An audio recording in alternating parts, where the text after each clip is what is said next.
Assalamualaikum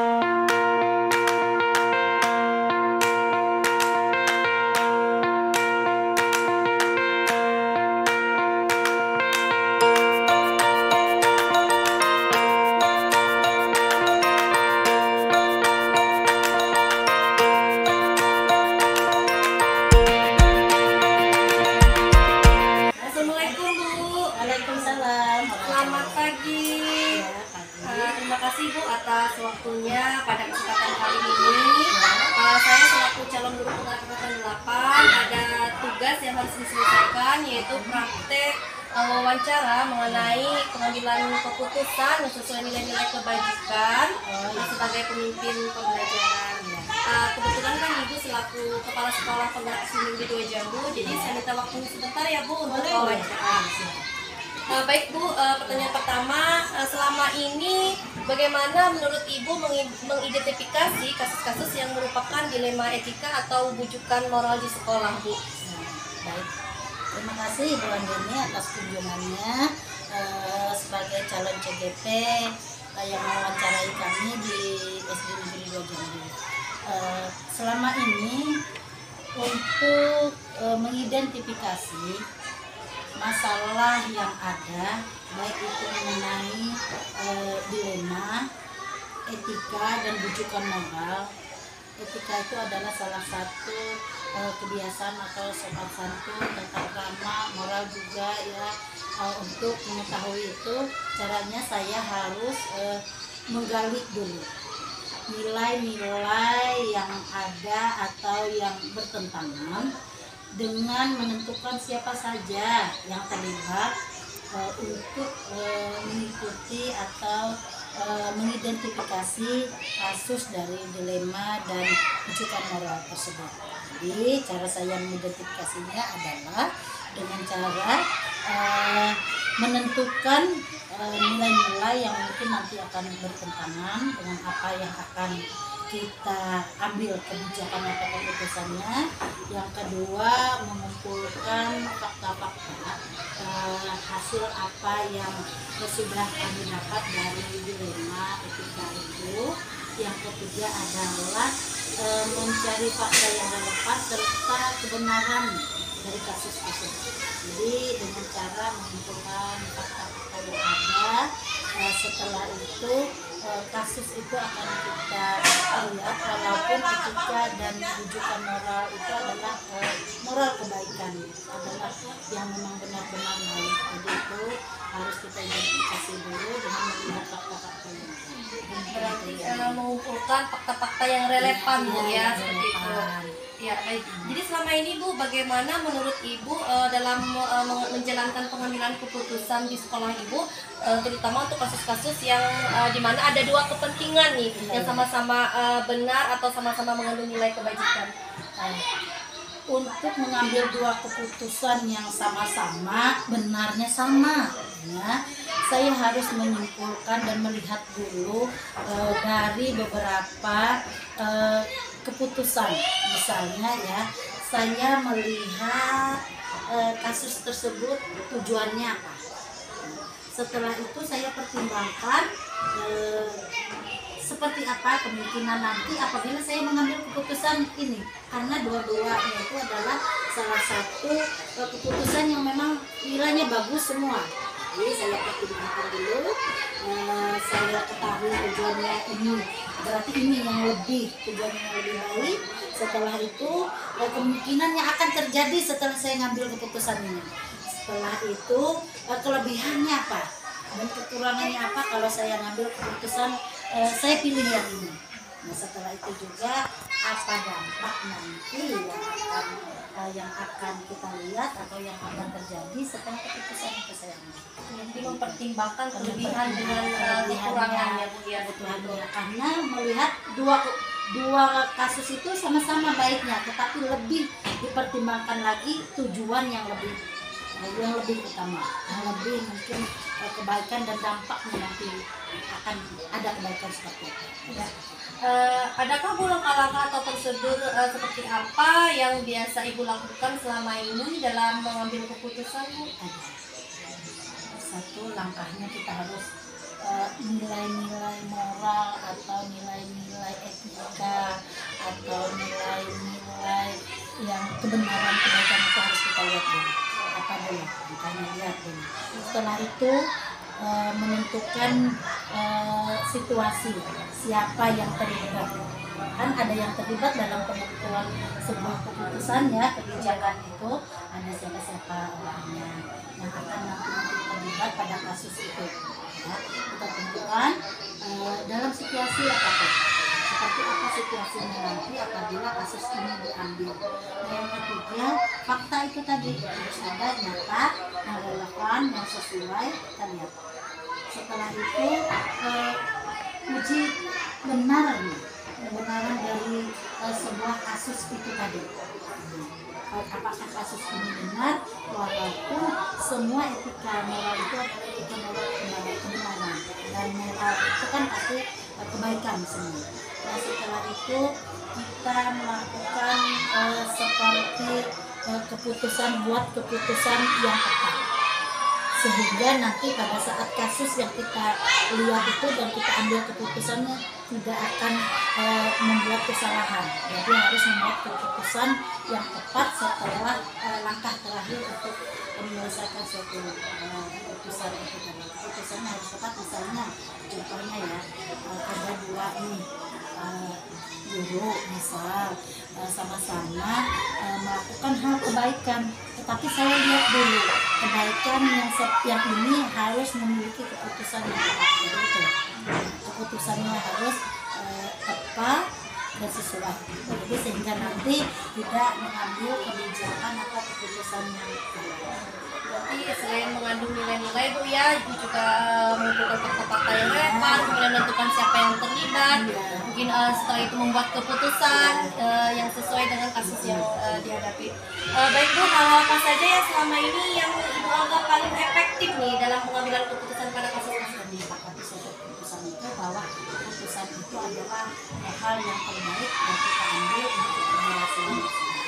Jadi harus memberikan pemahaman tentang keputusan yang ada, serta kan ada jadwal. Jadi jadwal itu kita buat untuk memahami bahwa aturan dari sebuah keputusan itu harus berdasarkan dari hasil musyawarah berdasarkan kasus yang berarti Bu, selama ini ketika Ibu menghadapi suatu kasus Bu ya, apakah kasus tersebut diselesaikan atau diambil keputusannya itu menggunakan jadwal yang sudah tersusun atau menyelesaikannya langsung di tempat saja Bu? Begitu ada kasus langsung diselesaikan?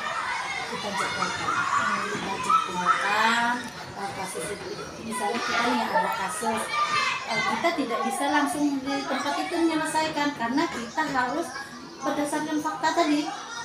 Kita kumpulkan dulu fakta yang ada tadi, kita kumpulkan. Setelah dapat fakta itu baru ini jadwalnya hari ini kita saya telaah dulu, saya lihat dulu kasusnya, saya lihat setelah jadwal berikut sampai akhirnya mendapatkan satu keputusan bahwa keputusan inilah yang tepat.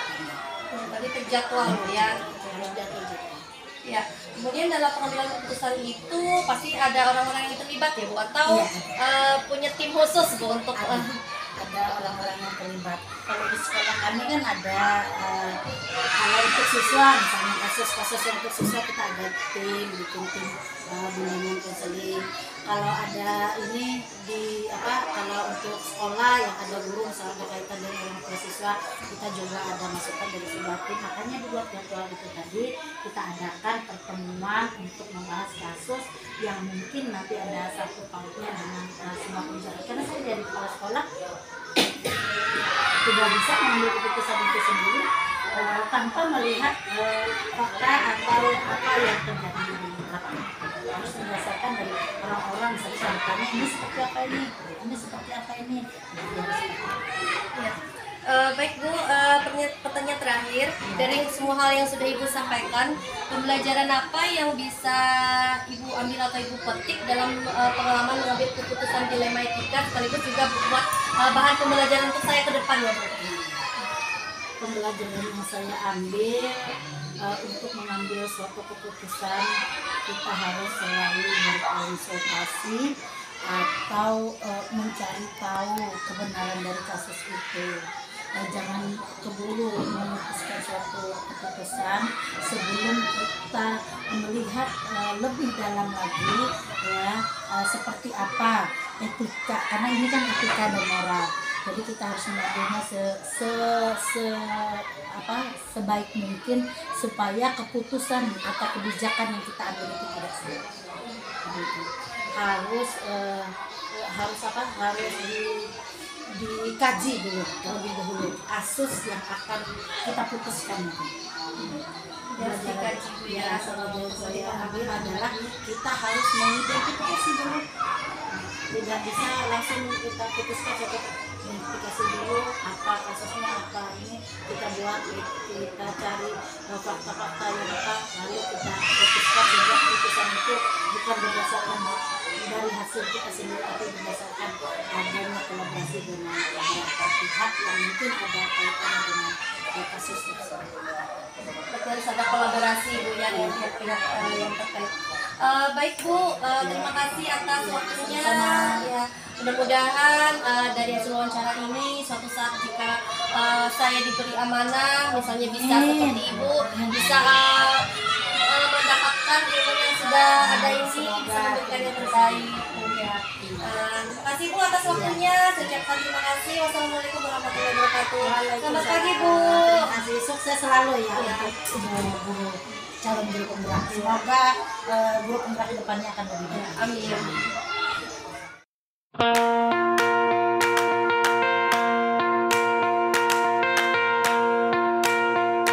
Assalamualaikum Bu, selamat pagi. Selamat pagi. Ya, terima kasih Bu atas waktunya pada pagi hari ini untuk saya.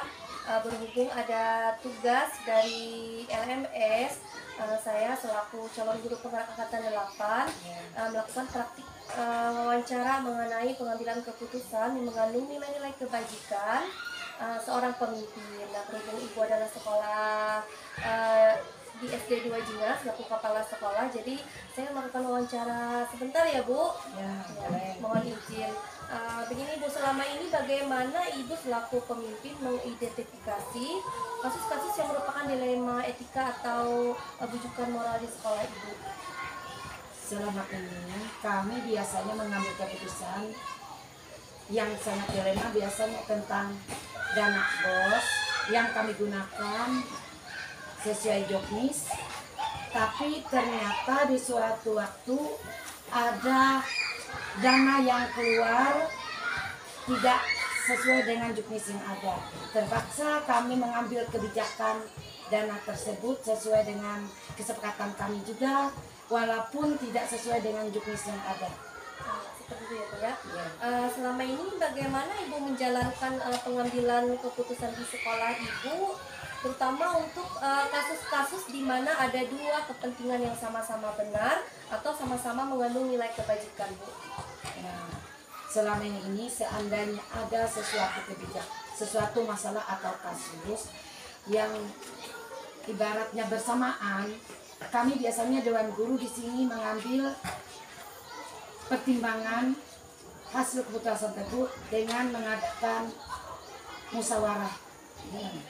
Selama ini bagaimana Ibu selaku kepala sekolah menjalankan pengambilan keputusan di sekolah Ibu, terutama untuk kasus-kasus di mana ada dua kepentingan yang sama-sama benar atau sama-sama mengandung nilai kebajikan Bu?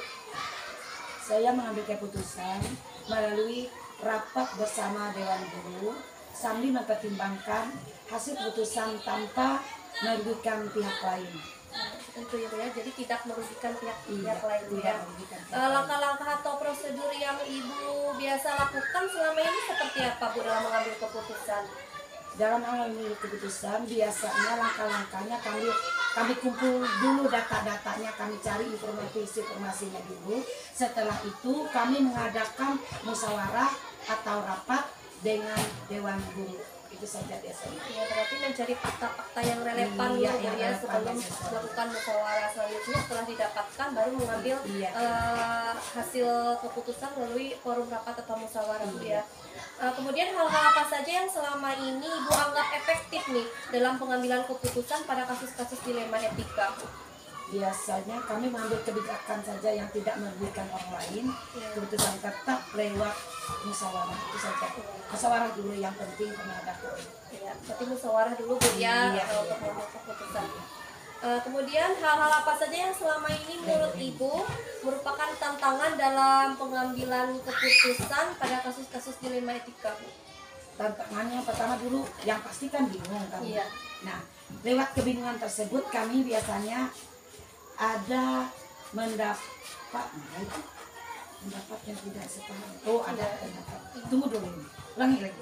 Hal-hal apa saja yang menjadi tantangan Ibu dalam mengambil keputusan selama ini, Bu, terhadap kasus-kasus dilema etika? Beginilah, suatu waktu memang kami bingung.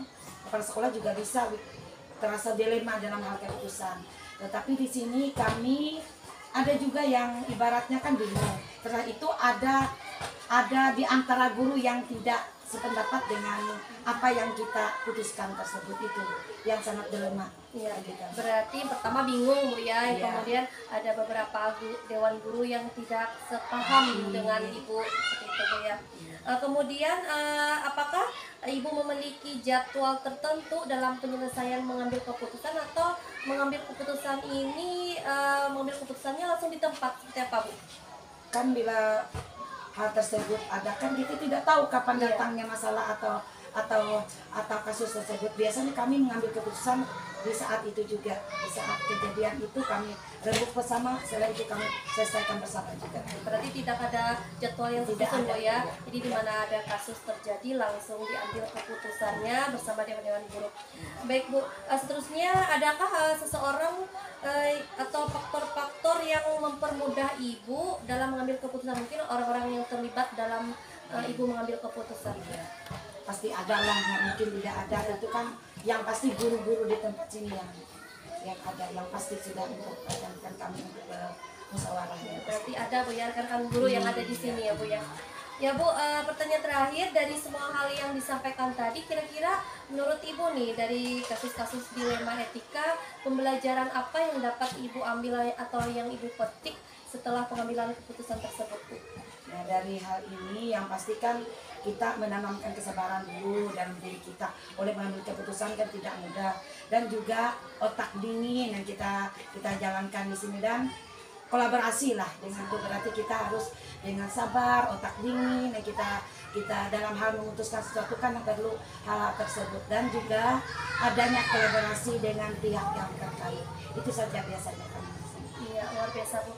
Ini juga sebagai refleksi buat saya Bu, suatu saat misalnya saya mendapatkan amanah jadi seorang pemimpin, berarti saya akan belajar dari Ibu harus sabar, kemudian juga harus menyelesaikan masalah dengan otak dingin Bu ya, kemudian juga nanti harus banyak kolaborasi atau kerjasama dengan rekan-rekan guru yang lain.